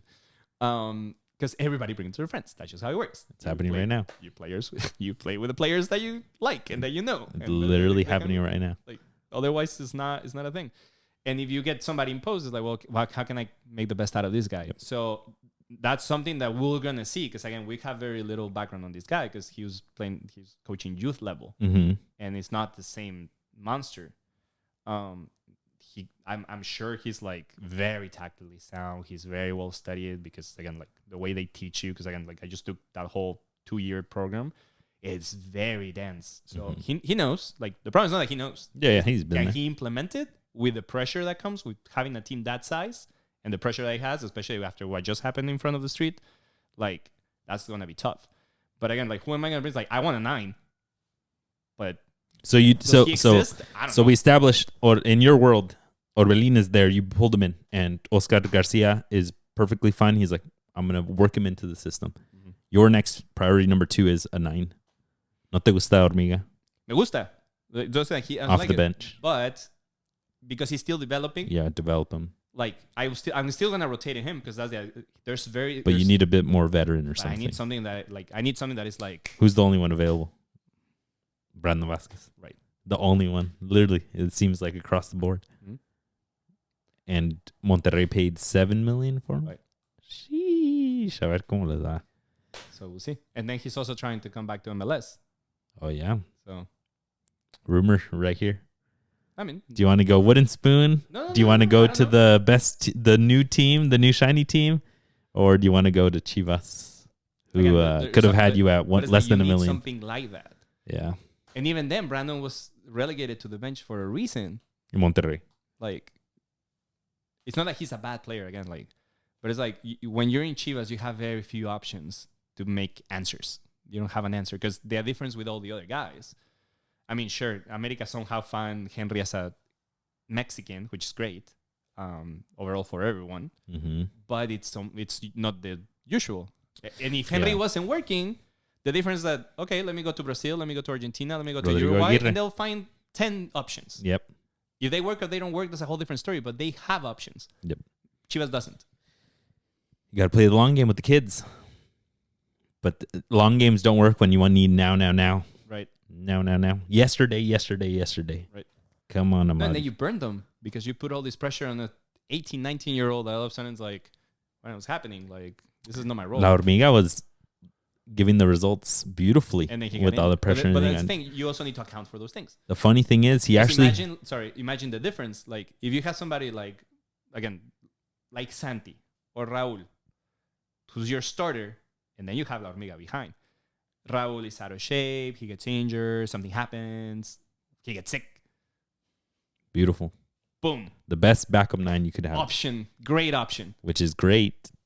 La Hormiga actually had the same, exact same a little bit better scoring rate per minute than Brandon Vasquez last season. I think he's super solid. I love him. I think Armando's great, but Armando's the only option. Yeah, but at what point do you gauge, like, yes, he's the only option? We have Teun Wilke coming off from Tapatío that we can move him up. Ricardo Marin, everyone wants him out the door. Chicharito, of course, there. Right. Do we bring in a fifth? Well, versus like it's gonna cost us $10 million. The other thing is that I don't know, because again, I'm not the coach. Yeah, the coach is gonna get there. You're a Maudi right now. But I'm saying the coach, the mistake I can do as the owner / sporting director, I'm not working with the players. Mm-hmm. So I need to ask you, what are you missing? How does it look? Because maybe this guy gets there and goes like, bro, because we don't know either. Maybe Javier is feeling a lot better. Yeah, he's like, I don't need anything. Teun is finishing place. I already have 3. Well, I'm good. We can see after that 0-0 versus Zacatepec, that was not the case. Well, but again, that's preseason. And you're in a but I'm saying that you're watching, and then you know how much you're missing to get there. But that's what I'm saying. Like, I need to ask you, coach, who works with them every day, sees them every day, how's it looking? And you have to be honest. Like, it's looking good. This is missing, but I can work with it. Yeah, and then at a certain point, it's like, okay, does that look good for you, for playoffs, for championship? Everything is always for championship. Yeah. Because when you're a professional, that's, unless you're in like a league, where, like, if you obviously, like, if you're in Spain or if you go coach Bournemouth and you're going to face United or City, obviously you're not like, well, I'm going this team to make it to the, like, hey, ganaron 3-0 this weekend. But I'm saying, you're gonna do the best that you can. But your expectations are to, like, maybe we can fight for a European Their expectations, spots. And Chivas should not have those expectations in Mexico. We have to win. Yeah, we have to find a way to win. Does this look like a team that can win it? No, this is what I'm missing. But you coaching is the one that knows what's needed. And then Amaury breaks out the cartera, and he's like, a little fly comes out. That's the other thing. That's part of my takes is like, are we financially digging ourselves into an even bigger hole when Amaury has come out and said financially it's not sound, it's not great. Well, because you're signing the math isn't mathing. If you find 5-6 players, of course not. You're finding you're signing 6, 7, 8 players, and every single one of them is like 3, 4, 5 million. That obviously is not financing. You have to get 2 or 3, 3 or 4, and the rest, like, you need to go figure it out internally. Either go for those players that you're talking about. It's like, this one plays like this. It's kind of like, because now there's a lot of scouting. Like, now there's no excuse to not know a player. Yep. Whether the content, because again, it can all work out. You might get somebody the same. You can get somebody that's $15 million to put in a context that doesn't work, and he doesn't work. And you have somebody who was very cheap. You put in a context that works, and all of a sudden he flies out. And you're like, oh my God, who's this guy? It happens in Europe all the time. There's not the $50 million signing sometimes doesn't pan out, and you get somebody for like 3 or 7, and then they're like superstar of the team. Mm-hmm. And that's just context. It is a context in a world that Chivas lives in that we all have to suffer through. But we could just wrap it up with that. Yustis, I appreciate you for coming out. I do want to give you a bit of time right now. Feel free to shout out any project that you're working on, any philanthropic efforts, anything that you got going on in your world. What do you got going on? Well, I'm obviously wrapping up the season with the 49ers, so fortunately they didn't go a little early. Same with my Cowboys, so that's all good. They didn't go the way we planned it. We're suffering from the same trauma this season, even though you guys have suffered for a little longer than we are. Yeah, but at the end of the day, it's the same because we don't win, but at least you're there, right? When your expectations are that how you at least need to be there. Mm-hmm. So that's the first thing. But even though the season's about to wrap up, I always have the content in Spanish for the team, like when it comes like prospects for the draft, what happens on the draft, free agency, all those things. They can always find it on the 49ers ESPN, obviously on my personal social media. Obviously, we have coming up the Super Bowl on Telemundo. I still don't know if I'm going to be in New Orleans, regardless of who makes it, but it will be broadcasted, and we for sure will have some coverage of it. There's Chivas in English. We're about to start in 5th year of doing it in English. Nice. Now alongside Juan Arango. And if you want something different, if you want to hear more like of my takes, is I have a very specific way of like analyzing and saying things obviously on air. You can also hang out with us. You can always send me a message. I have a lot more leisure to talk and like do things because we have a lot less sponsorship and things that we have to talk about, so I can actually read them and kind of bring them to the table when we're on the broadcast. So I'm happy to do that, and then the rest is here locally in the Bay Area. Like you can find me on any stadium, and we're about to start WNBA and NBA All-Star game too. So WNBA coming to town with Valkyries. Because again, like that's to me that the biggest challenge of doing the local scene, especially in a market like this, is that like I used to know every single player in like every single team in the world in soccer. Now I have to read them because I need to know every player in the Giants. I need to know every player in the Niners and everybody they play against. I need to know every player in Liga MX. I need to know all the players in the WNBA. I need to know the NWSL and the MLS. Like there's a point where you're like, my brain and my family time needs to have a break. Oh yeah. So something's got to do so much. Like I remember growing up, I like watch college football nonstop. Like I actually watch more college football than I watch NFL. I can't remember the last time I watched the Miami Hurricanes. Like, this is a great year with the college playoff being expanded. I'm probably not gonna watch it. 'Cause I'm on vacation. I made time out of my vacation to come do this. Oh yeah, for real. Yeah, thank you so much for doing it. And you could catch him. He's literally not lying. Any stadium. I'm wearing the SF City jersey because he helped put together their match against Tapatio, and like that I made it to that match, and that was amazing. That's how I got all my intel on all the Tapatio players. I was like, "Don't we want you on Chivas? Chivas, make it the first team." He played a couple of minutes. Like I loved it. 3 or 4 weeks. And I want him to be the number 3. I'll get him in there somehow. Yeah. Figure it out. Bye, Marin. Sorry. Thank you, Beno. Thank you.